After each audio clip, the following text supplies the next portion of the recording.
Conversations for Health, dedicated to engaging discussions with industry experts, exploring evidence-based cutting-edge research and practical tips. Our mission is to empower you with knowledge, debunk myths, and provide you with clinical insights. This podcast is provided as an educational resource for healthcare practitioners only. This podcast represents the views and opinions of the host and their guests and does not represent the views or opinions of Designs for Health, Inc. This podcast does not constitute medical advice. The statements contained in this podcast have not been evaluated by the Food and Drug Administration. Any products mentioned are not intended to diagnose, treat, cure, or prevent any disease.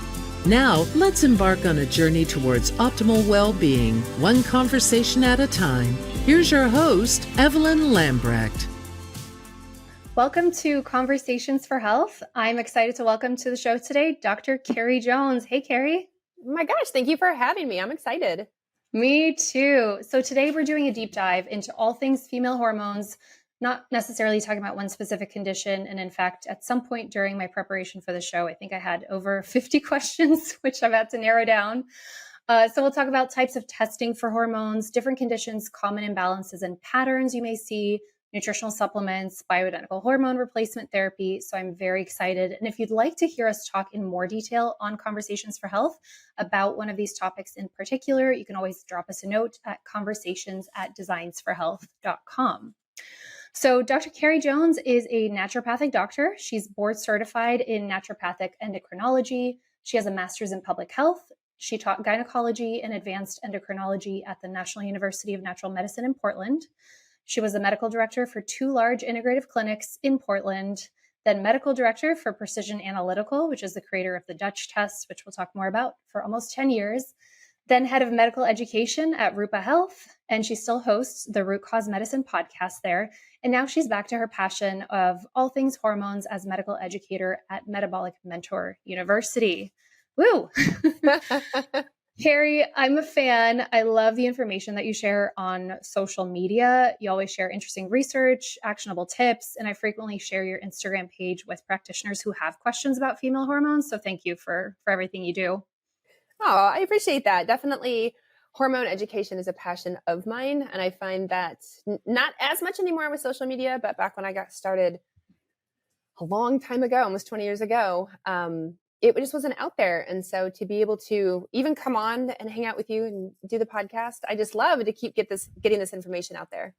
Yeah. So how did you get into naturopathic medicine in the first place and then develop a particular interest in women's hormones?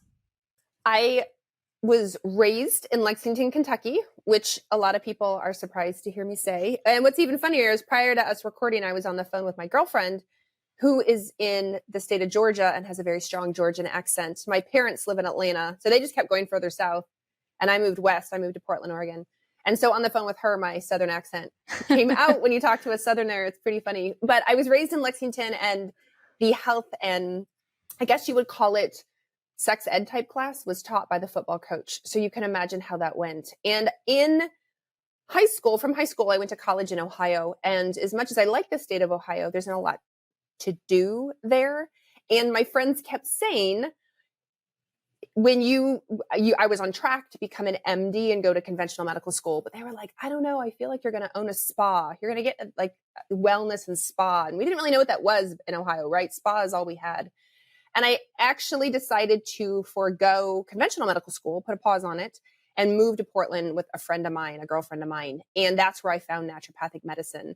And once I figured out what it was and realized that was the medical school I was supposed to be in, that's the type of medicine I was to practice. Gosh, that was back in 1999 when I found it, and 2001 when I started. That's the only thing that I could foresee myself doing. And I got into hormones because I had so many friends and family and then patients who were like, you know what? I didn't know that. I didn't know that's how my body functioned. I didn't know that's what's going on with me. I would have grown women with multiple kids in their 40s or 50s or 60s say to me, I didn't actually know how that worked. I'm like, how did you not know? You lived your whole life, female, you've had cycles, you've had kids. And they're like, I don't know. Nobody taught me. And that was the theme I heard over and over. Nobody taught me. And that's where I thought, all right, then I will be part of that movement. I love it. That's awesome. So let's get into the Dutch test a little bit. The dried urine test for comprehensive hormones, which is made by Precision Analytical. Obviously, since you were there for a long time and you've read thousands and thousands of test results, I'd love to ask you some more questions about it, because it is kind of a complicated test. And I think there's still like confusion, maybe even controversy, depending on who you ask, about when to use a urinary test for hormones versus a serum or blood test or a saliva test. So, my question to you is, when would you recommend that a practitioner use the Dutch test? And you can go into the cycle mapping versus the single day test. And when do you see that it's most clinically useful? Like, what are the things it tells us that you cannot get from conventional testing? I'll actually start there because I think a lot of people listening are probably pretty familiar with what you can get out of a blood draw. You can get, if you're looking for estradiol, if you're looking for total and free testosterone, if you're looking for progesterone, you can get those things out of a single blood draw. Unfortunately, this is where partly where urinary testing became popular. First, it started out with 24-hour urine. So we know we pee in a jug for 24 straight hours and then mail a portion of that back to the lab. And then became into the spot testing, which is where Dutch has made its name as a dried urine test. But what you can't get out of a blood test is that you can't get what are called metabolites. And so what I have seen really trend in the literature lately is the study of metabolomics. And so it's the study of the breakdown products of hormones, as an example. There are other, obviously, metabolites out there. And we now know, and well, we have known for years, but researchers are now realizing and publishing, that these breakdown products, these metabolites, are really quite potent themselves. And it is helpful to know what you have, where they're going, and what they're doing. Because a lot of either genetics and even mostly epigenetics, things we do in our life, things we eat, things we do or don't take, really affect this. And so that's, to answer the very last question first, when you get the Dutch test, you will get a look into estradiol, estrone, the progesterone metabolites, testosterone, cortisol, but then you also get those metabolites. And so we find it really helpful, especially in the estrogen section, when you're trying to mitigate risk, because we know estrogen detoxing out of the body is really important, quite helpful for men and women. Men have the same pathways as women do. Testosterone, when you have somebody, let's say PCOS, or even just cystic acne, male-female pattern hair loss, helpful to look at those testosterone metabolites as an example.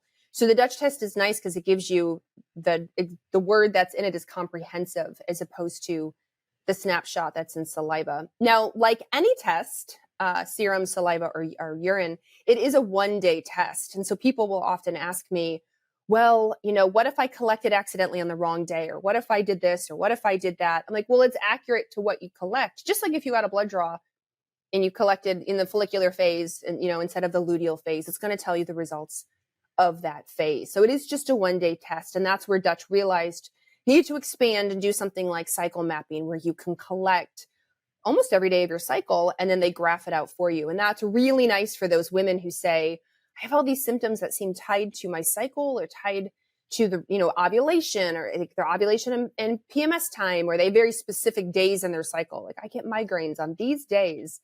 Like, all right, a one-day test is not going to work here, no matter what it is, serum, saliva, or dried urine. We really need to look at cycle mapping and evaluate the whole thing. And so it's, as I said, it's really helps give you sort of that comprehensive look at a number of hormones, including the next layers down. When you've got a patient in front of you who's, been struggling a long time, it's nice to have that info. Yeah. And so when you're doing the cycle mapping over the course of a month, what are the clinical pictures or the symptoms that you see that would warrant doing that longer test? The cycle mapping is my favorite. If it fits in somebody's budget and they have the ability, or that fits the symptoms they're having, I really prefer that, because I can zoom out and go, okay, here's the whole map of the city, opposed to looking at just one building and trying to guess around that. So she says something like, let's use headaches. I get headaches before ovulation, or even I get histamine-like symptoms. I get rashes, I get sick, I get stuffy. I get all these things right before ovulation and then through PMS. Or my anxiety. My anxiety is really bad on these particular days, and then it gets better, and then it gets worse again as it leads up to my cycle. Fertility is another really popular one. They'll say, I have had a progesterone drawn in a serum. I was told my progesterone on that one day is really healthy, but it feels like I really am struggling with progesterone. I'd like to know from a zoomed out perspective, does my progesterone go up and down very quickly? Maybe on the day it was drawn, it was at its peak, and then it crashes. It just fell off the mountain the next day. Or do you have a nice rounded mountain, like hopefully you should, where your progesterone, goes up, stays up a little bit, and then gradually comes down. So to get that zoomed out view can really help us make clinical decisions on, in that example, yes or no, you need progesterone, or yes or no, we need to do something to help support your progesterone production in that part of your cycle. And regarding testing, timing of day also matters, right? Because estrogen and progesterone fluctuate throughout the day. That's what's nice about the Dutch test, because everything moves in pulses and we can't determine when the pulses are going to happen. Our estrogen and progesterone pulses in females don't necessarily follow a circadian rhythm. We would hope that they would, like cortisol, but research has shown that not all women do that. So what I mean by pulses is, hormone production is not like a hose. We don't just turn it on and out comes all this progesterone. The brain pulses down to the ovaries, and then we get a pulse out of progesterone. And our next pulse may not be for an hour. It may not be for 3 hours. So if you go to the lab to get a serum draw at 3 p.m, because that's when your doctor's appointment is, you could be at the dip or the trough, and then you get a blood draw and you're like, oh my gosh, my progesterone's really quite low. On a Dutch test, because it's collecting 4 times during the day, they take a weighted average. So believe it or not, your testosterone results, your estrone, estradiol, estriol results, your progesterone metabolite results are actually a weighted average. So that is the weighted average of you through all 4 of your collections, versus going and getting a blood draw, as an example, 4 times in a day just to see on average what is your progesterone. So it does help you weigh out the highs and lows to give you a better picture of what's going on. That's very interesting. You mentioned histamine and estrogen in your answer, and I want to talk about that because I've been asked about it and I don't really know a lot about it. What's the correlation there? Yes. So estradiol, we naturally have it in our body. When we have higher levels than maybe anticipated, or at certain parts in our cycle, we naturally have high levels. So right before we ovulate as females, our estradiol goes up really high. It's supposed to help as part of the induction of ovulation. When you have higher levels of estradiol, it slows down the breakdown of histamine. And so I've absolutely had women say to me, oh my gosh, right before ovulation, or as I get into the PMS time, I feel allergic, or I have, runny nose, or I'm itchy, I'm sneezing, or they get itchy on their skin, or they're like, I get these weird red sort of allergic type rashes, and then my period comes and they go away. And they, maybe some GI stuff, they're more reactive to foods that were like histamine, where before with histamine, maybe wine wouldn't be such a problem, but now they have a glass of wine around ovulation or PMS time. And they're like, oh my gosh, I just feel really swollen and puffy and itchy and all the things. I don't understand why sometimes I can have wine or cheese and sometimes I can't. Or like, why do I have allergies when it's not allergy season? I'm like, because estradiol can slow down that breakdown when it comes to histamine. So by helping support estrogen detoxification, I've had a lot of clients and patients over the years say, I feel so much better. This has been really helpful, especially when it's not so much seasonal allergy related, although that plays in. But I'll have people in the dead of January in North America say, what's with all these allergies? Nothing's in bloom.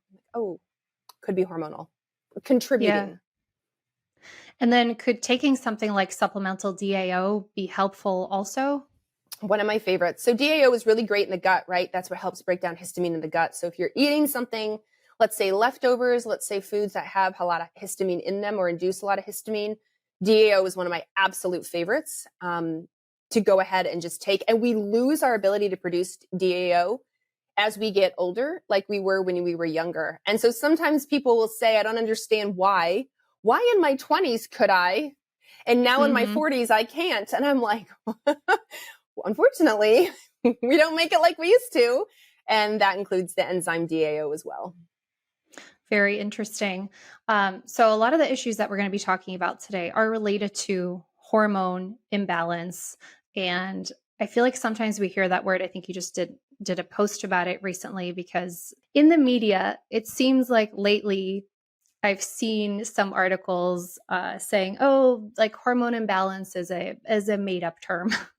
But how would you define hormone imbalance, and what are your thoughts on that? When it comes to hormone imbalance, we're usually referring to estradiol and progesterone. And I understand 100% what maybe the media or more conventionally trained practitioners mean when they say, that's not true. Your hormones change, as estrogens and progesterone change every day. That is true. If you are cycling, or you should be cycling, your estradiol and your progesterone pretty much change a little bit every day, depending on what part of your cycle that you're in.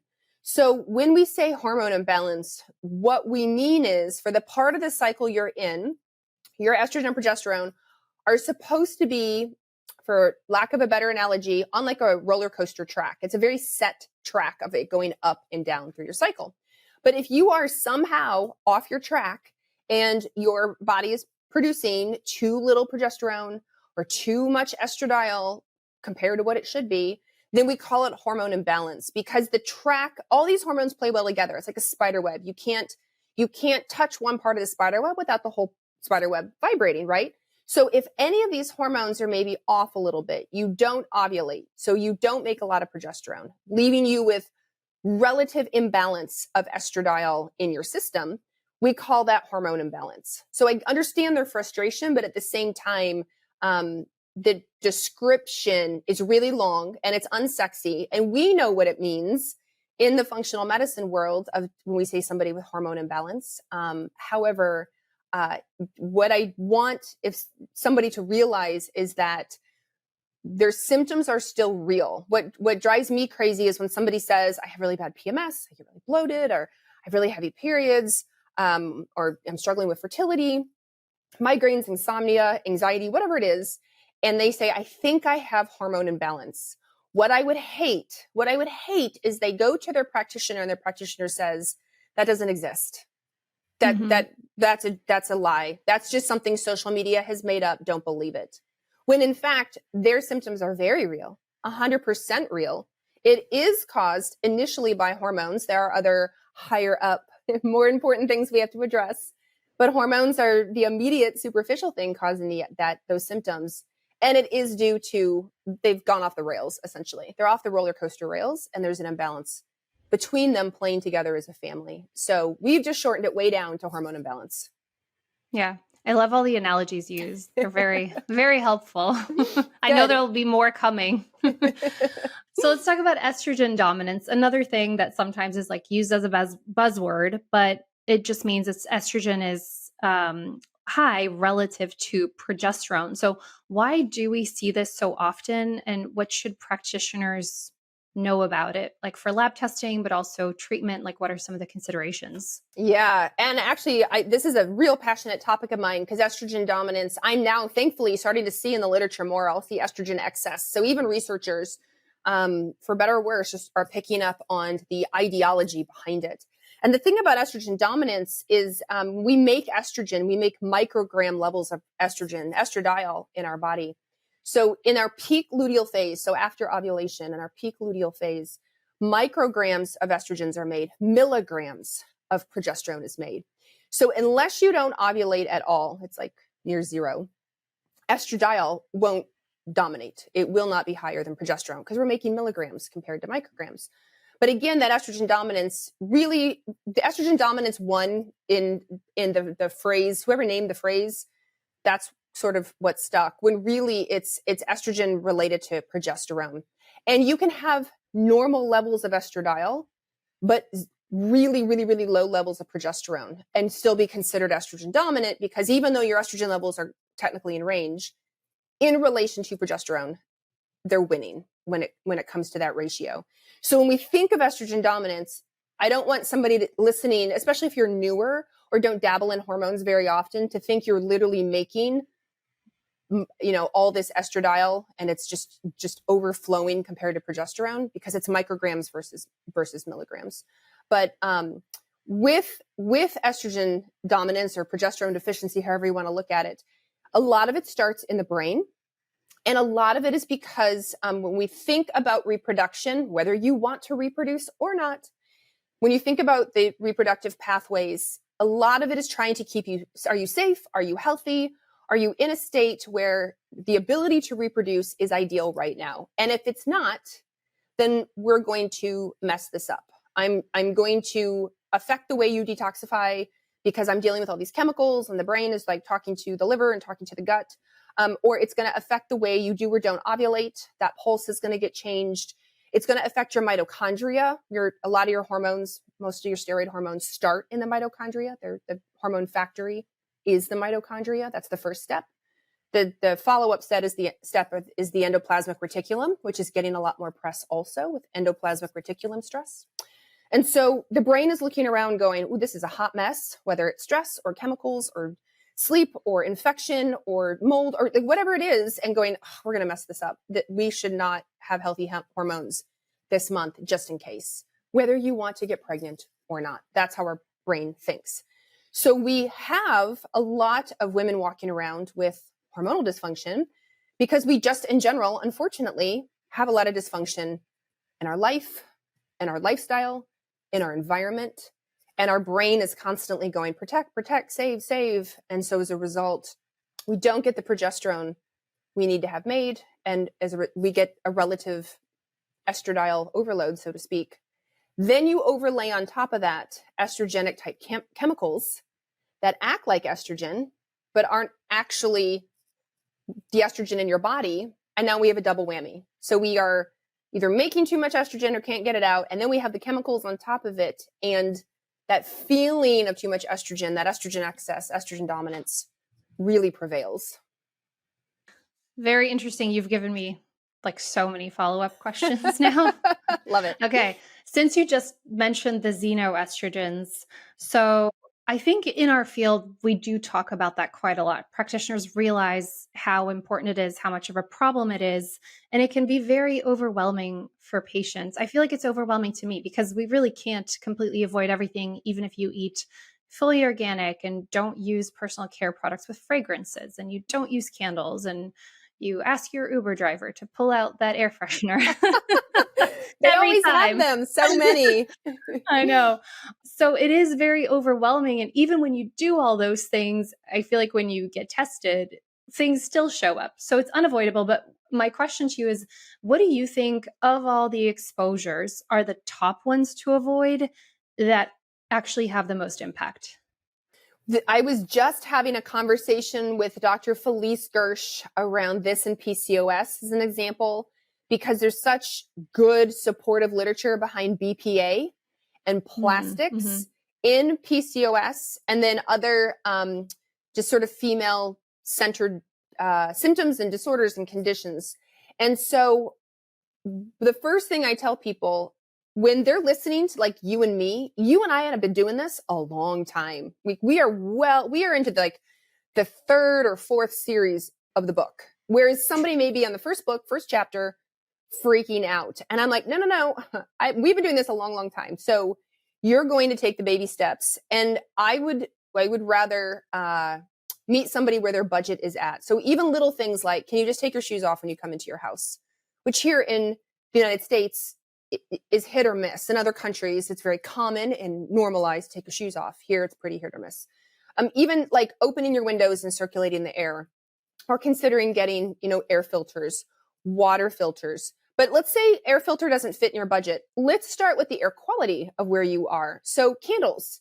Do you love the pretty glass candles because they're decorative and they're on your shelves and you're going for that aesthetic, but yet they're off-gassing all that fragrance, all those phthalates. They're pretty estrogenic and they can really wreak havoc. So let's get rid of the candles. Let's address anything sort of like synthetically fragrance related. When you run out of your detergent, can we buy a more clean version of detergent? Can you stop using dryer sheets that are scented like whatever, a flowery field or whatever they call it, spring, whatever, like let's be careful of that. Everything from your dish soap, because you run out, let's just start looking at the fragrance and can we get a cleaner option? You don't have to jump right to the most expensive. You don't have to overhaul your mattress in the first go. That's several $1,000s. You're not in that series of the book yet. It's totally fine. Start with the things that you can control. Do you eat out of plastic? Do you drink out of plastic? Do you go to the coffee shop every day and you have a plastic lined cup with a plastic lid and your hot beverage? At the very least, can you take the lid off when you sip your hot beverage? Maybe it's time to bring your own cup. Now that we can, back in the pandemic, we weren't allowed to do that, but maybe it's time to, bring your own cup and have them use that instead. So stainless steel is an example, to fill that so that you're not getting the plastic exposure. And taking it one day at a time. When you run out of deodorant, your antiperspirant, let's switch to something clean. When you run out of your blush, let's just switch to something clean. When you run out of your skincare, let's switch to something clean. Hair care products, etc. And you're right. I love that you said that even, I am not perfect by any stretch. I do the best I can with what I can and what I know. So I would say 80% of the time, honestly, I do the best that I can. And a lot of the environment we can't control when I travel, the planes overhead, my neighbors and their garden, etc. But what I can control is inside my house. And what I can control is, the function of my body. And that's slowly over the last 2 decades, what I have been working on. I've noticed a huge difference. I've even had people comment in social media that just by changing to 100% organic tampons or pads has made a massive difference, as opposed to the bleached, dioxin, even scented. I've had women who were like, I didn't know better. I was buying scented because I wanted to smell good down there. Switch to the all organic 100% cotton, and my periods have been so much better. I'm like, man, that's the easiest switch. Such an easy switch. You were paying the money for, hygiene products anyway, and you just switched to organic all cotton and noticed a massive difference. So I think those are kind of my big, what can we do? But like the plastics and the fragrance, huge research in women's health. So let's at least start there, right? Yeah, I love that. And I'm still guilty. I'm in the car a lot. And so when I get a coffee, I don't want to spill it. And so I know, I still drink through that sometimes. It's like 80%, girl. Yeah, exactly. And I also feel like stressing so much about everything is detrimental to, maybe even more detrimental than everything, right? I don't know, but yeah, no, try not to worry about everything. I bet you never drink out of a plastic water bottle. I said, of course, everyone's been in a situation where they're super thirsty, run into a gas station, or they're at the airport, you forget your water bottle, like, of course I drink out of, I don't want to, but I'm dying of thirst, so I'm going to. And the great thing is, hopefully the rest of my lifestyle choices and the supplements that I take and, my liver health and they're resilient and robust, and if they're not, I'm doing the things to course correct after the fact. Exactly. Can you talk more about the science of how xenoestrogens actually have their impact, on estrogen receptors? Yes. So xenoestrogens are endocrine disrupting chemicals. As we know, our hormone system is the endocrine system. And I say this to patients all the time. I'm like, your endocrine system is your hormone system. And that's why you're here, because you've come in and said you feel like your hormones are off. So why would we want you to be disrupted anymore? We have to cut these chemicals out. Let's not disrupt the system anymore. So they look like estrogen. They're close enough. They're not actual, but they look close enough. So even if you just take the most basic lock and key analogy, estradiol can bind 100% perfectly to the estradiol receptor, the ER receptor, turn it and unlock it. These xenoestrogens are the chemicals that can look like estrogen. The key is close enough. And unfortunately, in our body, close enough is good enough, and it will unlock the lock. And so you could be experiencing estrogenic type symptoms, not because of the estrogen in your body, that's actually doing just fine, but because of all the estrogenic like chemicals, compounds that are around, lighting up and activating all those receptors. So they're doing the thing. So now you have breast tenderness or heavy periods or fibroid growth or polyps or whatever it is, headaches, PMS, weight gain that seems resistant, that can be estrogen related because of these chemicals. And I love that you actually shared those stories of women feeling a difference when eliminating those. It's not just like, it's actually doing something when we make those changes. The fragrance, I've had a few people over the years, the beautiful, I'm not, thank goodness, I was not I was not raised to be a candle person. My mom didn't love candles, and so I didn't get into candles, but I know some people are very into the candle aesthetic and have candles all over their home, and they get into it in all the seasons. And so through the years, I've definitely had a lot of patients, or I've had a lot of comments on social media where they're like, okay, I did it. I, switched out to either completely clean, non-toxic burning candles, or I just got rid of them altogether for a while. I'm going to clean house. And they're like, Carrie, you were right. I actually, I actually can tell a difference, even just since like asthma symptoms, drippy nose, itchy eyes, scratchy skin. I've even had women say, I notice my animals are scratching less, or they're incessant, like scratching has stopped. Kids stuff got improved. And I'm not saying it's 100%, but I've absolutely had those comments back where they're like, dang it, everybody's getting better. I'm like, I know, yeah. I'm sorry. It's amazing. I don't think most of those even smell good. So especially those plugins. Oof. Oh, the plugins. And yes. And then I love that you said the Uber drivers too. I get why they do, but I feel like it's a requirement to be an Uber driver. You have to have a valid driver's license, like no felony, and be sure to use plugins. I'm like, it's so not fair. Yeah, thankfully it doesn't give me headaches, but I just hate the scent so much. So depending on who it is and how I think they'll respond, I actually ask them to unplug it for the ride. So yeah, I'm always cracking if they think I'm crazy, then whatever. Yeah. Since we talked about xenoestrogens, I want to talk about phytoestrogens as well, and how they affect estrogen alpha and beta receptors differently.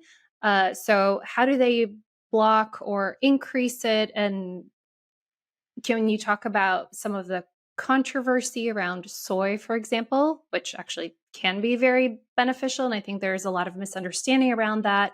So yeah, just clear that up and discuss how you maybe use them in your practice, or how you've recommended them, like dietary or supplementary phytoestrogens.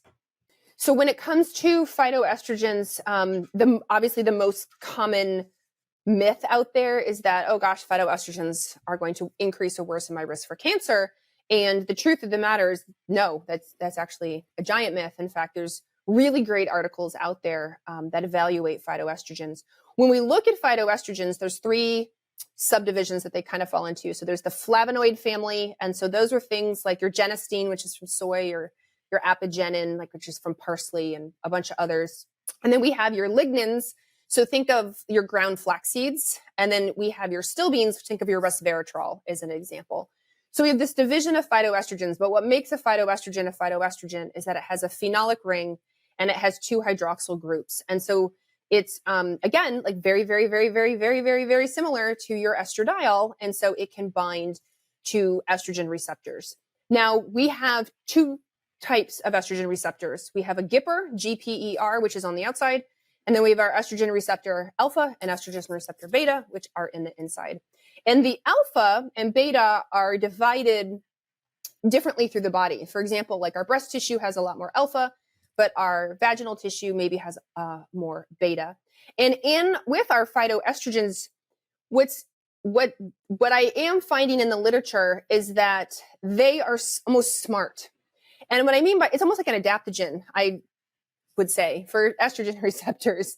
And they read the room, depending like how much have you given, how much estradiol is in the area. So is it competition or not? Like what's the concentration of the actual receptors itself? Do you have 1 or do you have a billion?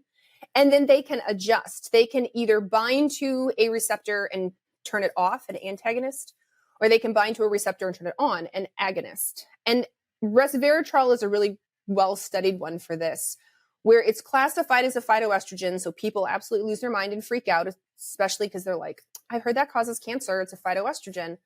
I'm like, hold on. It's very smart and intelligent and depends on what's going on in your tissue that it's going to make that decision. And my analogy is this. I am a very nice person, generally. I'm nice, I'm friendly, I'm talkative, but it depends on how much sleep I've had, how much food I've had, right? Like who the person is I'm talking with and if they're nice to me. And if all of those things haven't been met, then I'm not a nice person. So your resveratrol is the same way. These phytoestrogens are very similar. They take everything else into account. Some of your phytoestrogens, like genistein, which is from soy, Genistein is a ton of research, and people freak out because it's from soy, except genistein actually predominantly, I believe, binds to the estrogen receptor beta as opposed to the estrogen receptor alpha. And so it's much more, so when people are thinking cancer, it's the alpha, estrogen receptor alpha, that seems to get its name dragged through mud as it relates to cancer. I will say, and I will stand on this soapbox for as long as it takes, cancer is complicated, and you cannot single-handedly blame one hormone for cancer. Meaning, if I understand, and I know it's frustrating, and trust me, my grandmother died of estrogen-related breast cancer, but estrogen by itself is not the single reason for something like breast cancer. And that's usually what it gets vilified the most for. I mean, we just talked about chemicals and xenoestrogens, right? We talk about liver health and gut health and what the ecosystem is doing in your receptors. A lot goes into cancer creation in the body. We can't single-handedly blame estrogen. But something like genistein or resveratrol or apigenin or a lot of these other neurogen, phytoestrogens or other like well-known herbs that are phytoestrogens, more often, most of the time, 90-some% of the time, I think, only because we're still studying them, do good. They do really good things in the body. In fact, there's literature to show that these phytoestrogens can activate mitochondrial power things. Like it can activate your antioxidant response element. It can increase and induce superoxide dismutase and catalase. It can help your cell do better without necessarily initiating an estrogenic symptom cascade. That's smart. That's like way smarter than ashwagandha. So, when we talk about adaptogen stuff. So when it comes to phytoestrogens and people freak out, I'm like, I wouldn't freak out. I actually think they're pretty cool. Now, this is assuming, this is the Designs for Health podcast, you get it from a quality source. If you are getting from an unquality source, a crap source, a source that has no idea what they're doing, then all bets are off. I don't actually know what's in the capsule. So I can't talk intelligently about that. But assuming it's from a super quality source like Designs for Health, then I would stand behind their phytoestrogen, anything product like that all day long. I'll have the literature to back it up. Yeah, thank you for clearing that up. That was really helpful. And you can also get genistein from non-soy sources. That's true. Yeah. Yep. But they often are linked together, so I wanted to say that. Yeah. And I will say, speaking of soy, I don't love soy personally, but I'm allergic to soy. So my vendetta is personal. The soy doesn't like me. However, and I do think, I don't see this as much anymore, but back when soy products came out, like the early 2000s, everything, right? You would tofu and edamame, fantastic. Tempeh, great. But then everything else, you get protein powder, protein bars, soy cookies, soy ice cream, soy milk, right? Soy yogurt, soy. And people were switching to this sort of very engineered soy food that maybe wasn't the best quality depending on the company you bought it from. But because it had the word soy in front of it, you thought, well, soy's good for me. The more the merrier. And I was like, ooh, that's soy bar and soy cookie and soy whatever you just ate are maybe for all three meals, not maybe quality counts. Yes. And most of the soy is genetically modified. You just made me remember something.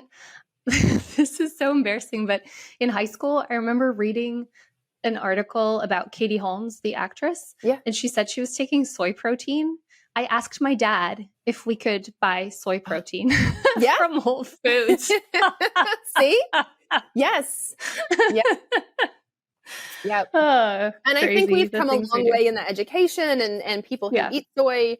Not to say those products aren't out there. There are, but I feel, the pendulum swung all the way one way, which is how I realized I was allergic to soy. And then we've sort of found a happier medium. But genistein and soy often are, because they're so linked together, people freak out and go, oh no, genestein's from soy. I don't do that. Or that causes cancer. I'm like, ooh, actually, right. No. Yeah. Can we make this into an 8-hour masterclass? Yeah. Sure. I actually would like that. We can just go all day. You brought up the antioxidant response element, and so it makes me think of sulforaphane, which is one of my favorite supplements, and I think it's one of yours too, right? Yes. So let's talk about some popular supplements that are used for hormones, and I'd love for you to give us an overview. I'm going to pick 3 in particular: DIM, calcium D-glucarate, and sulforaphane. We know that they all work differently. They can all be useful depending on the person. So how do those work, and how and when do you recommend those? Sulforaphane by far is my most favorite product for me personally. I'm not saying blanket for the whole world, although I could maybe create an argument for that. But yes, sulforaphane is absolutely one of my favorites. And so if we think of, and in fact, I just posted something today about DIM, diindolylmethane, versus sulforaphane, kind of versus calcium D-glucarate, because people often confuse DIM and sulforaphane and when to use them, and even calcium D-glucarate for that matter. So if you picture, we're going to get back to analogies because I love analogies. So this is the one that I use for these 3 products. You have a house or a condo or an apartment, and while your house, condo, apartment, you have a front door, which is the main door, but you also maybe have other doors, maybe you have a back slider door, back door to your backyard or a patio. You also have windows, and you can get out all of these. You can go out the front door, you can go out the back door. If God forbid you needed to, you could climb out your window. It's not ideal, but you could do that. So think of that in your body when you're trying to get rid of estrogen. You have to get rid of estrogen. Ideally, you want your estrogen to walk out the front door. That's ideally. So that's like taking the trash out the front door. We don't throw our trash out the window. We don't throw our trash, maybe out the back door. If we put our trash cans in front of our house on trash day, we want the trash to go out the front door. So DIM, when you swallow DIM is specific for phase 1 detoxification. It will take your estrogen as it's getting broken down, and it will line it with the front door. It will align it more with what we call the 2 pathway, what's called a 2-hydroxy or 2-OH pathway, which is the better pathway. You have other pathways. You have a 4 pathway, and you have a 16 pathway. And the 4 pathway is probably the most potentially unhealthy. It's the higher risk for DNA damage, and your 16 pathway can kind of go both ways. It's estrogenic, so it's been studied in menopausal women to be helpful to prevent against bone loss, but it also is proliferative. So if you have breast cancer, not something that we necessarily want to have a whole lot of per se. So we take DIM when we're trying to get our estrogen to move to the front door. We want it to go down the right pathway. But if your front door isn't open, if nothing is open in your house, now you're just piling a whole bunch of trash at your front door, and the house is still going to stink. So now we have to open up the door, which is phase 2. Well, there are a lot of ways that we can open phase 2, but sulforaphane is kind of this broad spectrum phase 2 opener.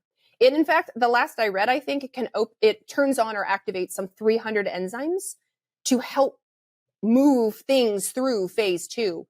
So instead of just opening the front door, sulforaphane is going to open everything. So it's going to air out the house if you've been building up trash, and it is going to open up the front door so you can get that trash out into your front of your house so that the trash trucks can take it away. So then that leaves with calcium D-glucarate. Just like in your body, you have to get rid of estrogen. You've got to clear it through phases 1, 2, and 3. This includes the intestines. So this includes the health of your microbiome, the health of your GI tract. Are you having regular bowel movements, etc.? So calcium D-glucarate helps in that section. It helps with the take it away part. It helps with your trash truck so that they come and pick it up off the street and get rid of it. It's the same thing. So calcium D-glucarate is a phase 3 mover of literally getting it off the street, getting it out of your intestines so that you can get it all the way out. Technically, how calcium D-glucarate works is that it stops estrogen from getting pulled back in or recycled back into the body. They're like calcium D-glucarate sort of stops the scissors. You have an enzyme called beta-glucuronidase that your microbiome can make. Beta-glucuronidase can act like a pair of scissors and snip off the portion of estrogen that's tagged it and keeping it for excretion. And when that part's removed, estrogen can now get reabsorbed back in the body. So in our trash truck analogy, beta-glucuronidase would pull the trash back inside, and we don't want to do that. We want to block that person who's trying to pull the trash back in so that the truck can take it away. And so DIM is phase 1, very specific for pathways. Sulforaphane turns on all the enzymes, opens all the doors and windows. And calcium D-glucarate ensures that that trash is not coming back inside. We don't want that estrogen that has been tagged to exit to get recirculated. We want it to go all the way out. Now, can you do all three at once? 100%. 100%. If you need from start to finish that pathway open, cleared, ready to go, for sure, do all three. Absolutely. If you maybe budget-wise, or you already have a product at home, you would start with the calcium D-glucarate, move into the sulforaphane, or do sulforaphane and calcium D-glucarate together, and wait on the DIM. Because you have to make sure that front door is open before you can move the rest. I love that. That was so helpful. Thank you. Yes, of course. If you had to name, well, we haven't even talked about bioidentical hormones yet. We might have to We already do a follow-up. We can. We could be here for hours. This is the foundation. Okay. If you had to name your top 3 things that all practitioners should tell their patients to help with hormones during each stage, and maybe they're the same, but during the reproductive years, during perimenopause where hormones are fluctuating, during postmenopause when things are dropping, what are the top things that practitioners can tell patients to focus on? So my top 2, the 2 out of 3 you can do at any single phase. And so one is our hormonal rhythm. If you're still cycling, or even with menopause, your hormonal rhythm is in direct communication with your circadian rhythm. So when somebody's hormones are off, they've, as we quote unquote, as we talked about, hormone imbalance, I'm pretty sure their circadian rhythm is probably off too. So one of the things I tell people is I want you to really focus on that full spectrum light in the morning, getting up in the morning. How do you do in the morning? How are you feeling in the morning? How long does it take you to get ready in the morning and feel awake? When do you take your supplements in the morning? Sometimes we have to move your supplements to as soon as you wake up. We're trying to encourage what's called the cortisol awakening response, get you up, get you going. And then what do you do at night? Are you on your phone, your tablet, your TV? Are you, snacking at night? Are you watching scary movies at night? Do you have your second wind because your kids are in bed? So now you're, going through emails, answering stuff, computer stuff, trying to just check off the list, but it's got you all spun up again. Are you winding down with a glass of wine? All these questions. And I'm like, we need to course correct and go back to darkness at night, wind with a D, wind down at night, right? However that looks, sleep in a cool room if you can, wear a sleep mask if you need to be in complete darkness. And then in the morning is the opposite, full spectrum light, get up, get going, hydrate, and consider taking your supplements close to waking so that you can encourage. A lot of people, if they're struggling with circadian rhythm, they may be on some sort of adrenal support, HPA axis support, adaptogens, vitamin C, B5, etc. Like just take those earlier, take those close to wake up so we can really encourage that whole axis to work. So by improving your circadian rhythm, it helps the communication down to your reproductive rhythm. And I feel like Carrie, I just want to say I'm laughing because I was up late last night. I always get a second wind and I don't have kids. I'm always up on my computer thinking about work. I'm not a morning person. So you're like, dang it. But the world is not built for us night owls. And I also, it's hard. Yes. I also saw on your Instagram that you were talking about light exposure early in the morning before Andrew Huberman made it popular. And now everybody's talking about it. So. Yes. I can't credit it. My mentor is Dr. Tom Williams. And he taught me, 2017, I think is when he taught me. He came out with an HPA axis book. And I read it front to back, took a ton of notes, tabbed the whole thing, got to know him, and he taught me all about the cortisol awakening response. From there, I dug through all the literature on the cortisol awakening response, and Precision Analytical came out with the Dutch Plus, which is the plus is they added in the cortisol awakening response. And so I'm not nearly as popular as Huberman, but I am beyond grateful that Dr. Huberman is getting that information out there because I think it's so important. So baseline foundational. Yeah. And sorry, what were the other 2 things? Yes. The second thing that I have a lot of people, and I have it somewhere behind me in one of my, I don't think you can see in the thing, but it says healing happens at joy. And what I find is a lot of people, especially as we maybe get older, is that we are working on our stress response, or we're working on our cortisol. Life is stressful. We have a lot going on, and we kind of lose our joy. And joy, community, family, friends that we truly enjoy, not the ones that we're just like stuck with, makes a big difference in our parasympathetic response. So we have our fight or flight, freeze, and then we have our rest, digest, repair, and heal side to us. And doing things that bring us joy, which is an internal thing as opposed to happiness, but like true joy, really helps push us into that parasympathetic rest, digest, repair, and heal. And a lot of us struggle with that. We're not repairing fast like we used to. We're not healing like we used to. It's taking us a long time to get over infections. We've been dealing things a long time. And so I tell people, especially as we get older, we lose contact with friends. We stop doing hobbies.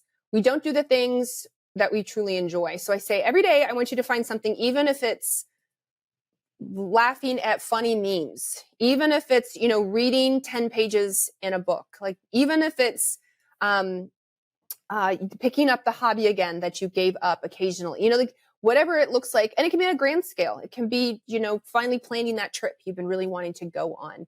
Whatever brings you joy, do it routinely, because it's going to help the rest, digest, heal, and repair. And that's only going to help your hormones. And you can do that at any age. And I have found, and you probably have too in all your discussions with people, that we can have hormonal imbalance at any age. I mean, I had women in their 20s with hot flashes. Doesn't mean they're menopausal, but it does mean they have a lot of hormonal issues. And so by working with the circadian rhythm, and then by finding your joy, however that looks, I find that can be really, really helpful.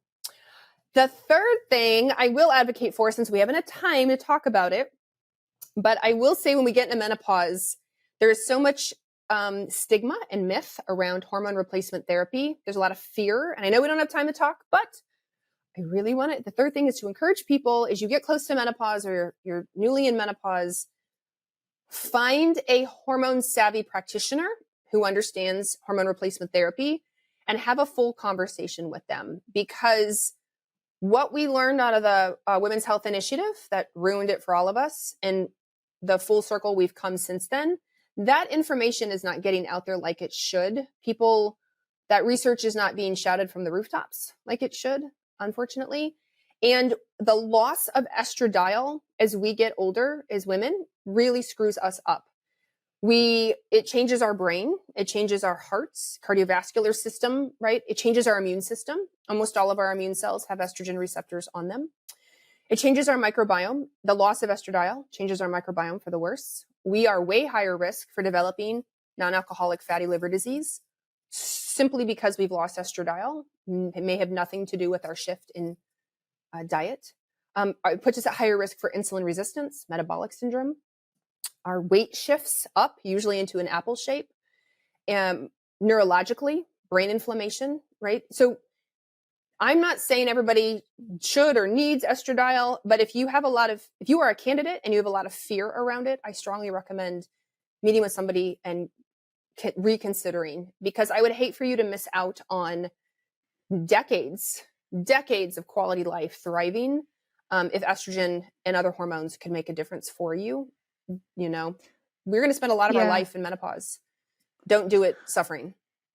Yeah, I'm so glad you brought this up. And since we are talking to practitioners, what do you think is one of the best sources where they can, if they want to be really knowledgeable in bioidentical hormone replacement, what do you think are some good sources? Locally, for practitioners, one of my favorites is to call your local compounding pharmacy. And one, pick their brain. That's what they're there for. Two, see if they're putting on trainings. I live in Portland. Our compounding pharmacies are great, and they've been educating for a while. And then there are obviously big organizations like A4M and IFM that put on hormone trainings and HRT trainings, which can be helpful if you're already involved in those organizations. Just to get an idea of estrogen in general, there's a really great book called Estrogen Matters. And that might help you reevaluate estrogen as the authors go through up until the point of publishing of that book. They went through the literature around estrogen and menopause. And even recently, and as you and I are talking, I have it pulled up. Here it is right here. It's the title of the study came out in May of 2023. So it's very recent. Reappraising 21 years of the WHI study, putting the findings in context for clinical practice. So reappraising 21 years of the WHI style, putting findings in context for clinical practice. For those who are super nerdy, the PMID is 3720948. And it is written by four of the original WHI authors. And that is a good one to go back where they realize like, oops. Yeah. Thank you for sharing. We'll definitely include that in the show notes. I saw you post about it, so I actually had it pulled up and I read the abstract, but I'd like to read the whole thing, and we could probably do a show just on that. There's so many questions around, when to replace with hormones versus maybe support herbally, and when to start. And is it too late when you're at a certain point? And those are definitely questions that I have. Yeah. And we could talk so much more about gut health and all that stuff. And we didn't even talk about cortisol and higher up, like hypothalamus pituitary, and how that affects GRH and then FSH and LH and then estrogen. And so, gosh, this is why I want to talk to you all day. I do have some questions. This is why the podcast, so you can ask you can have all these other experts on and talk about this too, which would be great. Yes. And we are doing more women's health topics for sure. There are some questions that we like to ask everybody on Conversations for Health. Yeah. And I think one of them you kind of already answered, but what are your favorite health practices that keep you healthy? Is it the ones that you just mentioned for everybody?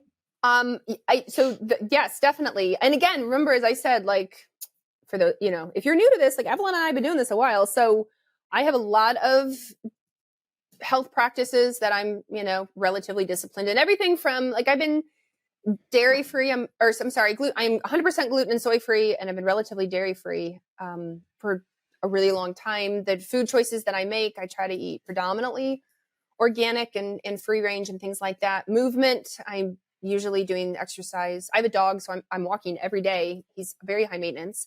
But my movement, and especially as I get older and I'm working on building muscle, my sleep routine, even things like mouth taping, important for oxygenation, finding joy and getting back into hobbies, therapy, got to deal with those big T's and little T's, the supplements that I take. I mean, I definitely, my products, I would say 90% of my products that I use in the house, on my skin, makeup, etc., are definitely a pretty clean version. It's, it's been a journey, but I'm about 90% there. Not everything I can find. I'll be honest, this black eyeliner I have on is not clean, but you can't get really sharp clean wings. But that's about the only thing that it's not clean. So, I feel like it's pretty well rounded at this point, thankfully. But again, it's a couple decades in the making. It's a journey. Yeah. And I think throughout our lives, depending on what is going on, there are periods when we're more on top of it and less on top 100%. Of it. And that's just part of being human. 100%. I'm not perfect. Yeah. What are your top 3 favorite supplements for yourself? Sulforaphane, absolutely, hands down. I take it every day. I feel better when I take it every day, even though you don't necessarily have to. I do. Magnesium, I take absolutely every single day. I take some sort of magnesium, either glycinate or a mix. I take it at night before bed. Absolutely can notice a difference. And then the third one I probably rarely miss. It's a toss up. No, that's not true. I would say 3 is B complex. Nice. I seem to, just like everybody else, burn through my Bs, and I have celiac and, didn't know it for a while. So I think just absorption in general, as much gut work as I've done is not great. I mean, it's as best as I can get it to, but B vitamins seem to make a big impact for the better on me when I take a B complex. So that's probably number 3. Number 4 was going to be omegas, but I do forget omegas. I never forget sulforaphane, magnesium, or B complex. Love it. And then my final question to you is, what is something that you've changed your mind about through all your years of practice? Honestly, estrogen is probably the big one since we're talking hormones. I recall in the early days of practice, I had a woman, she came in for a consultation. She'd already had breast cancer twice. And she was looking for me to refill her estrogen HRT. No, I'm sorry. She'd had breast cancer once. And she said, I'm looking for you to refill my estrogen HRT. And I was like, you are absolutely crazy. You've already had breast cancer. And I realize the contraindication. But at the time, I didn't realize I was so much younger. I did not realize the systemic effect that estradiol has. She said, you don't understand. My quality of life is horrible when I don't take my estradiol. She had a patch. And she said, if I don't wear the patch, everything, my anxiety, my depression, my cognition, my heart palpitations, my libido, my vaginal dryness, just every aspect of her quality of life plummeted. And she said, I'm not willing to give that up to risk even the risk of developing breast cancer again. I'm doing everything I can to mitigate a secondary risk, but I'm not giving up my quality of life. What if I never get breast cancer again, but I spend the rest of my life anxious or depressed or, all these things. And at the time I was way too scared, rightfully so, of a lawsuit. But since that time, and I'm going through all the literature, I thought, wow, she's not wrong. And now that I'm in my 40s, I think to myself, if I were to get breast cancer and then just quality of life, what would I do? What would I do? And so just learning as much as I can about hormones, and what they do and options women might have, alternatives they might have. Now they allow, if you've had breast cancer, you can do vaginal DHEA, thank goodness. There's some workarounds now that they're realizing are okay. I have some more functional oncologists who are okay depending on the type of cancer or other things that they're doing, some of the hormones, not all the hormones, but some of the hormones. And I've even had oncologists who were like, absolutely, no adrenal support. Like we do nothing with them other than aromatase inhibitors. And I thought, yeah, but they're going to live 40 or 50 more years or 30 or 40 more years. And they are suffering. So my mind has changed on what can we do? What can we get away with to not increase any risk? In fact, reduce risk as much as possible through all the other things we've now learned, but also support their quality of life in menopause because they are going to spend a couple decades in it. And I think that's probably a big one that I've changed my mind on, that instead of black and white hard no to like, wow, there's a big gray area there. And I don't want you to succumb to, a horrible quality of life. Yeah, there's so much nuance in medicine, right? And then it's going to vary from person to person. So thank you so much for sharing that story. Very, very valuable. Well, Carrie, this was so much fun. I'm serious. Thanks. I learned so much. This was a great time. So thank you for being here. And I would suggest that practitioners listening can check out your Instagram to learn more about where and how you're teaching and watch your videos and all of that. So thank you. Thank you. I really appreciate it.